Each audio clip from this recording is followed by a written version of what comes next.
Chapter 20. Tom becomes Becky's noble hero. There was something about Aunt Polly's way when she kissed Tom that swept away his troubles and made him light-hearted and happy again.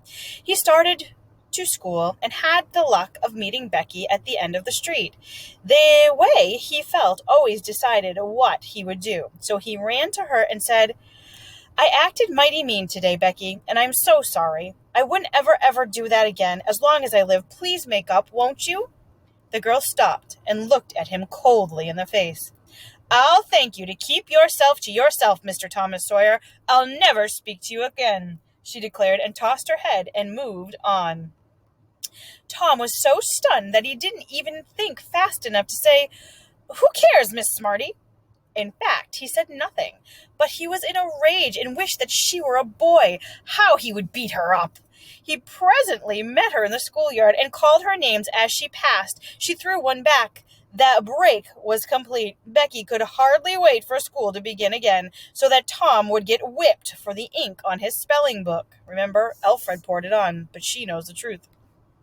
Poor girl, she didn't know how fast she was going to get himself into trouble.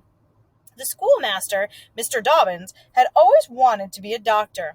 Every day he took the mysterious book out of his desk when he had a spare time to read it, and he kept the book under lock and key. There wasn't a child in school who was dying to get a look, but the chance never came. Top of page 108.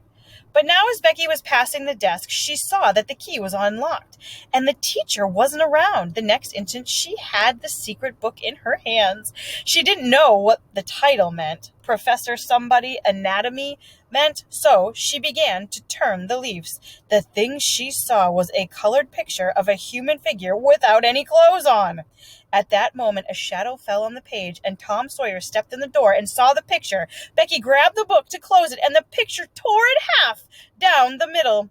She pushed the book into the desk and turned the key and burst out crying. "Thomas Sawyer, you are just so mean you can be, to sneak up on a person and look at what she's looking at."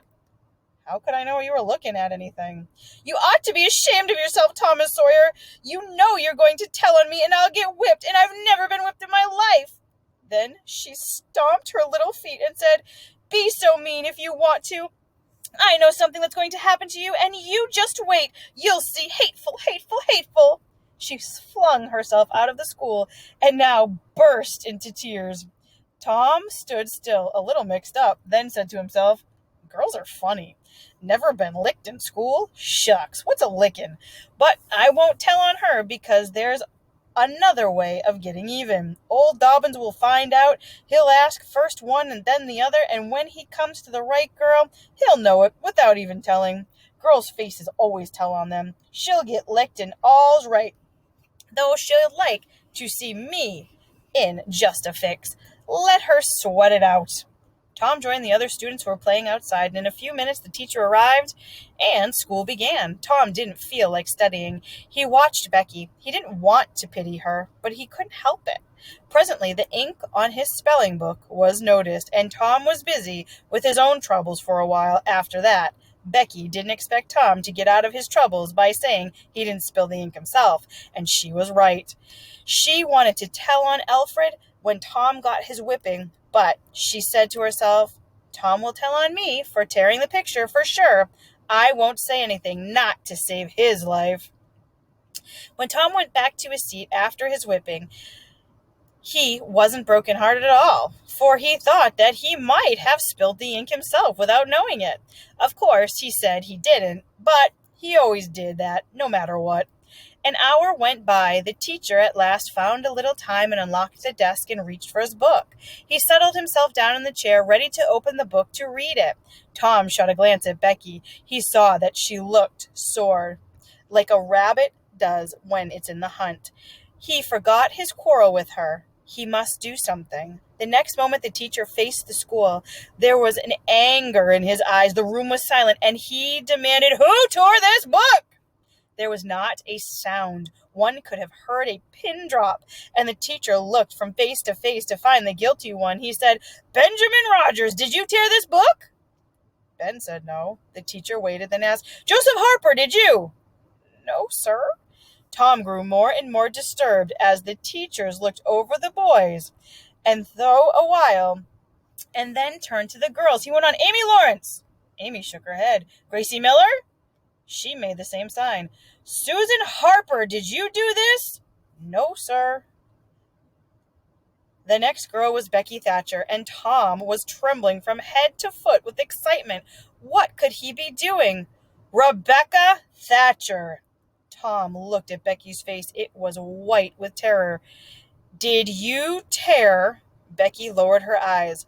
No, look me in the face. Her hands rose in appeal. Did you tear this book? A thought shot like lightning through Tom's mind. He sprang to his feet and shouted, I did it! The school stared in wonderment. Tom stood a moment to get hold of himself, then stepped forward to go to his punishment. The look that came from poor Becky's eyes was enough to pay him for 1,100 whippings. He took the punishment without a cry and didn't even mind the command to stay 2 hours after school. He knew Becky would wait for him outside. That night, Tom went to bed planning to get even with Alfred for putting the ink on Tom's speller, for Becky had told him all about it.